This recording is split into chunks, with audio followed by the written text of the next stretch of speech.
Hello everyone, I am Aditya Yadav watching the social Indian. और आज की इस वीडियो में हम डिस्कस करेंगे DOLB 2020 का। सबसे पहले हम बात करेंगे एग्जाम पैटर्न की, सेकंड नंबर पर हम बात करेंगे सिलेबस की और तीसरे नंबर पर हम बात करेंगे कट ऑफ की। साथ ही साथ इस वीडियो में हम आपको जरूर ये बताना चाहेंगे, एक मास्टर टिप हमने इंक्लूड की है। वो मास्टर टिप आपके लिए रिलेटेड होगी आपकी कट ऑफ से रिलेटेड, और साथ ही साथ आप कैसे पेपर को अटेम्प्ट कर सकते हैं उसके रिलेटेड। तो चलिए शुरू करते हैं इस वीडियो को। सबसे पहले हम बात करते हैं DOLB 2020 के बारे में।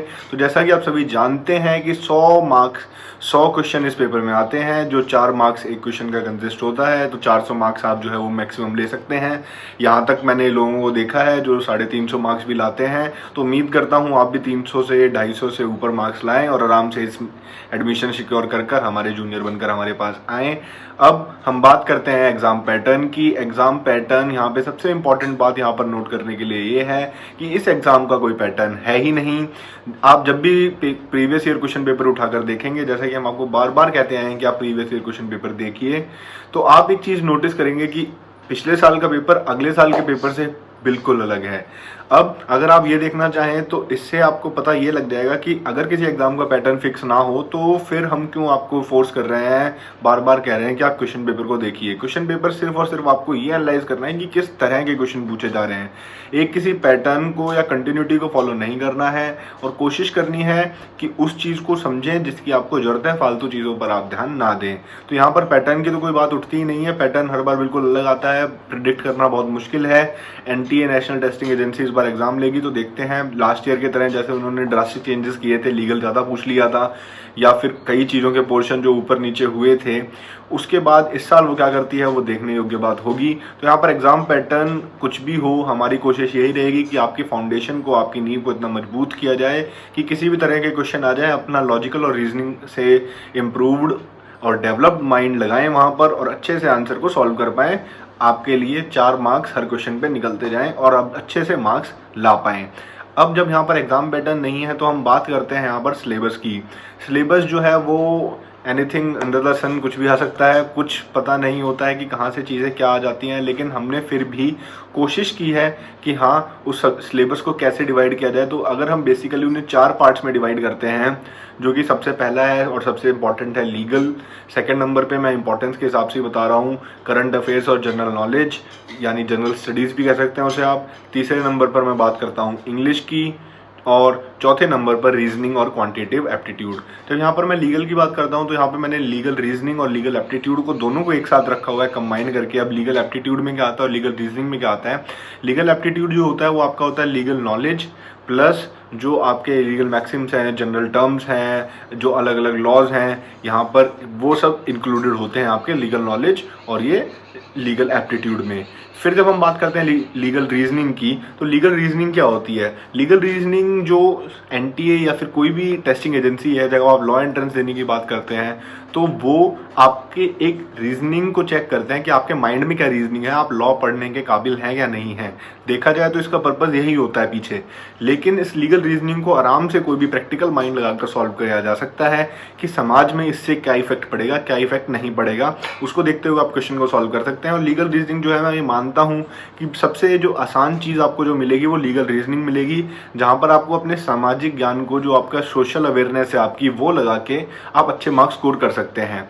उसके बाद हम दूसरे नंबर पर आते हैं और बात करते हैं जनरल नॉलेज और करंट अफेयर्स की। तो जनरल नॉलेज जैसा कि आपको पता है कुछ भी आ सकता है, लेकिन हम फिर भी कहते हैं कि UN पढ़ लीजिए आप, UN में क्या अभी कौन क्या है, लेटेस्ट हुई हू पढ़ लीजिए, कैपिटल्स थोड़ी बहुत पढ़ लीजिए, थोड़ी बहुत चीज़ें, ये हम सिर्फ और एक गाइडेंस देते हैं कि ये चीज़ें पढ़ लीजिए। लेकिन इसका मतलब ये नहीं कि बात वहाँ पे ख़त्म हो जाती है।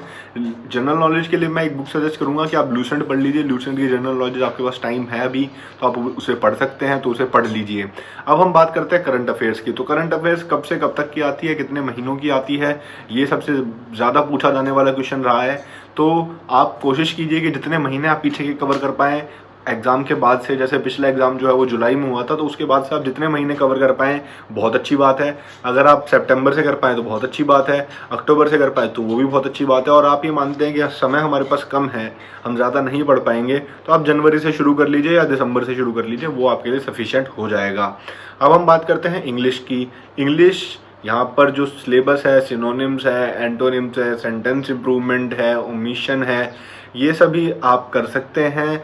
कॉम्प्रीहेंशन है, कॉम्प्रीहेंशन के भी क्वेश्चन आने लगे हैं, तो आप ये सब कर सकते हैं। इसके अलावा एक सेपरेट वीडियो हम हर एक सब्जेक्ट पे बनाएंगे जिसपे हम सिर्फ उसी सब्जेक्ट की बात करेंगे। यहाँ पर हम ओवरऑल एग्जाम पैटर्न की बात कर रहे हैं। उसके बाद जो आ जाता है वो आ जाता है रीजनिंग और क्वांटिटेटिव एप्टीट्यूड। रीजनिंग में आपके सिलॉजिज्म आ जाते हैं, सीरीज आ जाती हैं, वर्ड एनालॉजी आ जाती है। उसके साथ साथ ये क्वांटिटेटिव एप्टीट्यूड में आपके परसेंटेज, प्रॉफिट लॉस, ऐसे वेरियस टॉपिक्स हैं। इनके लिए हमने पहले वीडियो बनाई हुई है, अगर आप देखना चाहें तो पुरानी वीडियोस देख सकते हैं। एक एक सब्जेक्ट को स्पेसिफिकली हमने पकड़ के वीडियोस बनाई हुई हैं।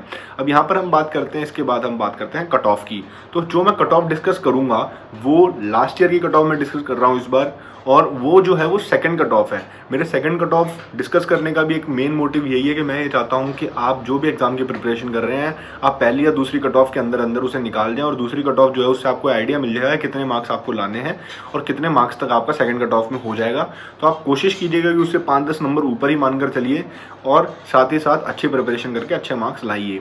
सेकंड कट ऑफ जो पिछले साल थी जनरल के लिए थी, वो थी 218 मार्क्स, जो मैं मानता हूँ कि इस साल भी शायद उतनी ही रहेगी।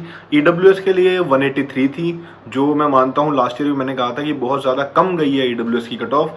मैं उम्मीद कर रहा था कि ये जानी चाहिए, जो हम बता रहे थे कि 205 के आसपास या 210 के आसपास, तो हम ये मानते हैं इस साल इतनी ही जाएगी, क्योंकि लास्ट ईयर लोगों ने EWS कैटेगरी में फॉर्म्स नहीं भरे थे, इस साल भरे हैं। OBC में ये गई है 164, SC 140 और ST के लिए गई है 85 पर। अब ये थी आपके लिए सेकंड कट ऑफ, तो आप थोड़ा बहुत अंदाजा लगा सकते हैं। 5-10 मार्क्स का ऊपर नीचे होता रहता है, हर साल 5 मार्क्स ऊपर बढ़ती है कट ऑफ, तो इस साल भी आप लगा सकते हैं। बाकी पेपर के ऊपर डिपेंड करता है कट ऑफ कैसी जाएगी। अब आज की जो मास्टर टिप है वो ये है कि आप जब ये सब कुछ जान चुके हैं तो आज एक अपना टारगेट सेट कर लीजिए, और एक कट ऑफ जो अपने लिए आप मानते हैं, ये नहीं कि 218 है तो मैं 218 ही मान के चलूँगी। कट ऑफ अपने लिए आप लगा लीजिए कि आपको इतने मार्क्स लाने ही लाने हैं। उस मार्क्स को लगाकर आप एक अपने स्टडी टेबल के ऊपर चिट लगा लीजिए, कुछ भी लगा लीजिए, पूरा पेपर चिपका दीजिए, उससे मतलब नहीं है, लेकिन उसको बड़ा बड़ा कर कर लिख लीजिए कि मैं इतने मार्क्स लाऊंगा, और उम्मीद करते हैं कि एग्ज़ाम के बाद आप उससे ज़्यादा मार्क्स ला पाएँ। तो ये थी हमारी master tip. Be motivated, stay safe, stay healthy, stay at home. और इस वीडियो पे हम टारगेट रखते हैं 200 लाइक्स का। ये वीडियो डिजर्व भी करती है शायद इतने लाइक्स, तो कैसे भी करके आप पूरा कर दीजिए। हमें लाइक, शेयर एंड सब्सक्राइब ज़रूर करिए। ये हर बार हम बोलते हैं, लेकिन शायद आप इस कान से सुनकर उस कान से निकाल देते हैं। इस बात को भले निकाल दीजिएगा, लेकिन जो ज्ञान की बातें हमने बताई है उनको अपने पास ज़रूर रखिएगा। इस वीडियो को यहीं पर ख़त्म करते हैं। भारत माता की जय। जय हिंद।